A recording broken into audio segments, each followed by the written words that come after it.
अस्सलाम वालेकुम। मैं हूं होम्योपैथिक डॉक्टर हाफिज़ सैयद मोहम्मद ज़ियाउल कमर हाशमी। आज का मेरा टॉपिक है एडिनोइड्स इनलार्जमेंट एडिनोइड्स ग्लैंड्स। तो ये एडिनोइड्स ग्लैंड्स क्या चीज़ हैं और इसकी अलामात क्या हैं, इसके काज़िज़ क्या हैं, और एंड पे मैं आपको चंद एमरजेंसी ट्रीटमेंट के तौर पर होम्योपैथिक मेडिसिन के नाम बताऊंगा। अगर आपने अभी तक मेरा चैनल सब्सक्राइब नहीं किया तो अभी मेरा चैनल सब्सक्राइब करें, बेल आइकन के बटन को प्रेस करें और वीडियो को ज़्यादा से ज़्यादा शेयर करें। एडिनोइड्स ग्लैंड्स, जिस तरह गले के अंदर टॉन्सिस बन जाते हैं और टॉन्सिलाइटिस का जो है वो पेशेंट शिकार हो जाता है, स्वेलिंग हो जाती है, सेम इसी तरह नाक के अंदर भी टॉन्सिल्स जो हैं वो पाए जाते हैं, जिसे हम एडिनोइड्स ग्लैंड्स का नाम देते हैं। तो ये भी उसी तरह के जिस तरह गले के अंदर जो है वो बैक्टीरिया, वायरस, इन्फेक्शन किसी भी किस्म का वो अंदर दाखिल नहीं होने देते और उसके साथ लड़ते हैं, सेम इसी तरह ये नाक के भी एडिनोइड्स ग्लैंड्स जो हैं ये भी नाक के थ्रू सांस के ज़रिए जो बैक्टीरिया, वायरस या इन्फेक्शन किसी भी किस्म का अंदर जाता है तो उसे अंदर दाखिल नहीं होने देते। मतलब ये फ़र्स्ट लाइन ऑफ डिफेंस के तौर पर काम करते हैं और ये उनके साथ लड़ते हैं, अंदर दाखिल नहीं होने देते। तो ये एक टाइम आता है कि जब ये लड़ के जो है वो इन्फेक्शन के साथ, बैक्टीरिया के साथ, वायरस के साथ, तो ये कमज़ोर हो जाते हैं और इसके अंदर इन्फेक्शन पैदा हो जाती है, स्वेलिंग आ जाती है, तो उसे हम एडिनोइड्स ग्लैंड्स कहते हैं। और एडिनोइड्स ग्लैंड का जो शिकार पेशेंट है वो उसकी अलामात की तरफ आते हैं कि उसका नाक जो है वो बंद रहता है, या उसे जो है सांस लेना बड़ा मुश्किल हो जाता है कि वो मुंह खोल के सांस लेता है, जब लेटता है तो मुंह खोल के सोता है, खराटे लेता है। और बाज़ पेशेंट्स के ये है कि उनका जो है वो फ्लू उन्हें रहता है और वो फ्लू रुकता ही नहीं है। अगर कोई स्टीरॉइड या इस तरह की कोई मेडिसिन का इस्तेमाल कर लें तो वक्ती तौर पे उन्हें थोड़ा सा रिलीफ मिल जाता है, तो उसके बाद फिर जो है वो उसी तरह पेशेंट दोबारा फिर जो है वो फ्लू उसे दोबारा से फिर स्टार्ट हो जाता है।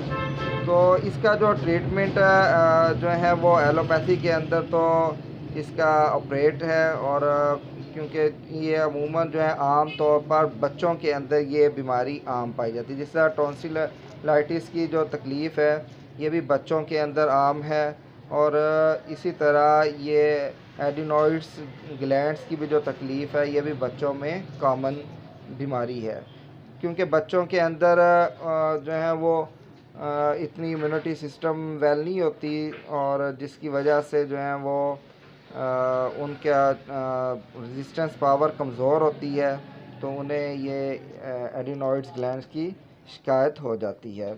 या वो बच्चे के जो जिनकी खुराक इतनी अच्छी नहीं होती, या वो साफ़ सुथरे नहीं रहते और डेली नहाते नहीं हैं, और अपने आप को माहौल इन्वायरमेंट जो है वो अपना जो है वो साफ़ सुथरा नहीं रखते, तो उस वजह से बच्चों को ये मसला बन जाता है। या कुछ केसेस ऐसे आते हैं कि जो मौरूसी होते हैं, कि वालदैन से जो है आगे शिफ्ट हुए होते हैं, कि अगर पेरेंट्स में से किसी को एडिनोइड्स ग्लैंड्स का मसला रहा हो या रहा था या है, तो वो बच्चों में भी चांसेस होते हैं कि उन्हें भी ये इस चीज़ की प्रॉब्लम हो जाती है। तो मैं आपको बग़ैर होम्यो ऑपरेट के ट्रीटमेंट बताऊंगा कि जिसकी इस्तेमाल करने से आप जो हैं वो एडिनोइड्स ग्लैंड्स के इन्फेक्शन पैदा हो गया है वो ख़त्म हो जाएगा, जो स्वेलिंग पैदा हो गई है वो भी ख़त्म हो जाएगी, और आप जो हैं वो मुकम्मल तौर पर ठीक हो सकते हैं। अब मेडिसन्स की तरफ आते हैं। पहली मेडिसन जो है वो बेसिलिनम है, 200 में आपने लेनी है, मोस्ट इफ़ेक्टिव मेडिसन है, और ये हफ्ते में आपने एक दिन इस्तेमाल करनी है। मतलब 2 बूंद डायरेक्ट जो है वो टंग में डालने हैं। अगर आप डायरेक्ट नहीं डाल सकते तो आप 1 बूंद पानी के अंदर जो है वो, अगर बच्चे हैं तो 5 से 10 कतरे, या अगर आप बड़े हैं तो फिर 10 से 15 कतरे आपने ड्रॉप जो है वो डाल के आपने पीने हैं। तो ये वीक में अगर आप कोई एक डे आप उसका कर लें तयन के अगर मैंने मंडे टू मंडे लेनी है, Friday to Friday, Saturday Sunday to Sunday, कि जो भी आप तय करें तो उसी डे में नेक्स्ट वीक में आपने वो ये मेडिसिन लेनी है। सेकंड मेडिसिन है कैलकेरिया कार्ब। ये अगर बच्चे हेल्दी हैं, मोटे हैं, सेहतमंद हैं अफराद, वो अफराद जो सेहतमंद है तो उनके लिए कैलकेरिया का मोस्ट इफ़ेक्टिव मेडिसन है। इसे आपने दिन में 4 टाइम जो है वो यूज़ करनी है और इसी तरह 2 बूंद डायरेक्ट गले में डालने हैं। और दूसरी थर्ड मेडिसन है कैलकेरिया फास्ट। ये भी उन बच्चों के लिए है जो दुबले पतले हैं और फिज़िकली तौर पे जो वीक दिखाई देते हैं। इसी तरह बड़ों में भी अगर कोई कमज़ोर है, दुबला पतला है, तो उसके लिए कैलकेरिया फास्ट है।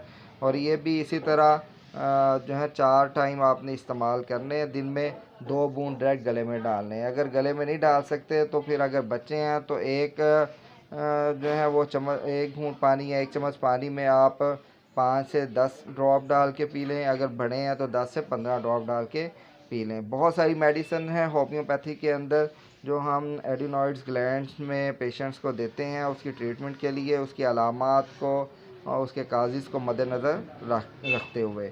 तो ये एमरजेंसी ट्रीटमेंट के तौर पर आपको मैंने चंद होम्योपैथिक मेडिसिन बताई हैं कि इससे आपको कुछ ना कुछ आपको रिलीफ़ ज़रूर मिलेगा। तो मैंने डिस्क्रिप्शन पे भी अपना नंबर दे दिया है, तो अगर कोई पेशेंट ऑनलाइन ट्रीटमेंट लेना चाहता है तो वो भी ले सकता है। तो इंशाल्लाह नेक्स्ट डे किसी और टॉपिक के साथ आपसे मुलाकात होगी। अल्लाह हाफिज़।